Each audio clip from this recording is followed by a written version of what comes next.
Welcome back. We're still with the Minister of Information, Alhaji Lai Mohammed. Thank you for joining us once again. Welcome. Okay, now still on the issue of the economy, which many see, of course, as going down. A US-based Business Insider says Nigeria is heading for a full-blown economic crisis. And of course, this is against the backdrop of Nigerians continuing to suffer. We don't hardly money spreading right now, and even the latest, which some have taken as some sort of a joke, but it's quite serious. The cost of tomatoes in the market, and so many other issues. How would you react to this? You see, when people make assessments and judgments and they pass the verdict about another country's economy using their own, what they call universal standards, they can't always be correct. Why do you say so? For the simple reason that why would anybody just say, oh, Nigeria's economy is heading for a crisis? Given the fact that this is what we inherited, and these are the steps we are taking to ensure that the ship of state does not sink. What do you mean by we inherited? We came in and met the price of crude plummeting from $100 to under $30 at a time. And I want to ask any economist to come and tell us that under these kind of circumstances, what will he do? The fact that we have refused to accept the terms of some foreign institutions, especially in the area of, the value of the naira, does not mean we do not know what we are doing. That's why I say when they use their own standards to determine our own fate, we will not accept it. We've gone that route before. Where did it lead us? We went through the route of devaluation, and we've never recovered from it today. We believe that we can still resolve this issue by introducing more discipline, more transparency, and more efficiency in the economy.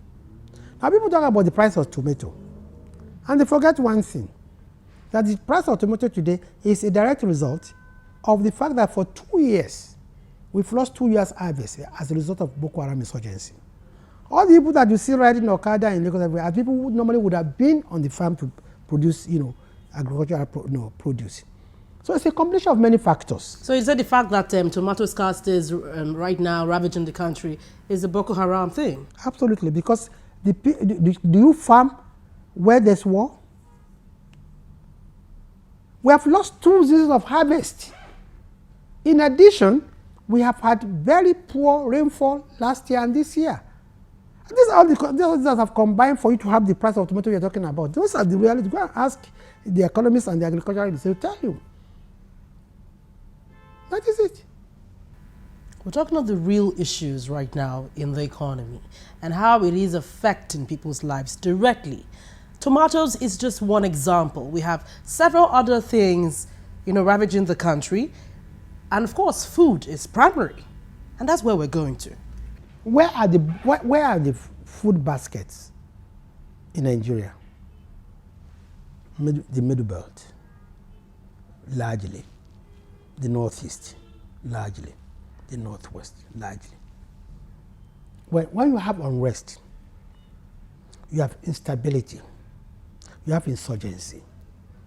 It takes a toll. You will not feel the effect in the first year or the second year. I was in Maiduguri, I was in the Northeast, and I saw how watermelon was going wild, that nobody could even go and harvest it for the safety of their lives. Now, what we are reaping today in terms of, cost of food, it is what has happened in the last 87 years. It's only now that people are returning back to the Northeast.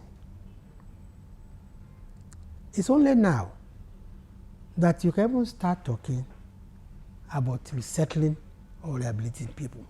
All those millions of Nigerians who are in IDP camps ought to be in their villages. And what is their preoccupation? What is their major occupation in their villages? It's farming. That's when you begin to understand the cost of this insurgency to Nigeria. It's not just in cost of human lives, or in cost, or just in terms of the cost to, destroy, infrastructure destroyed. Now, in the Northeast, has to start rebuilding schools. Has to start rebuilding, healthcare, facilities. Has to start rebuilding, housing for its people. And it's not something that it's not funny at all. Probably because I've had first-hand experience of these places, and I've gone there and I've seen, man's inhumanity to man firsthand.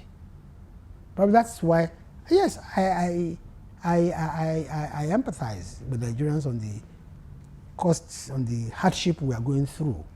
But we thank God that it could be worse. If, for instance, the insurgency had not been curbed, it would be much worse today. Initially, when you mentioned that the government has fulfilled all its promises, including revamping the economy, and now you have rightly said that we're on the path of rebuilding it. We promised we are going to revamp the economy. You do not revamp the economy in 1 year, do you? But I've told you exactly what we have done to redeem our pledge that we are going to revamp the economy. I've told you we have introduced discipline, we've introduced efficiency, transparency, and we have managed very, very prudently. Well, thank you very much, Alhaji Lai Mohammed, for coming on the program. Thank you. You're welcome. Thank you very much.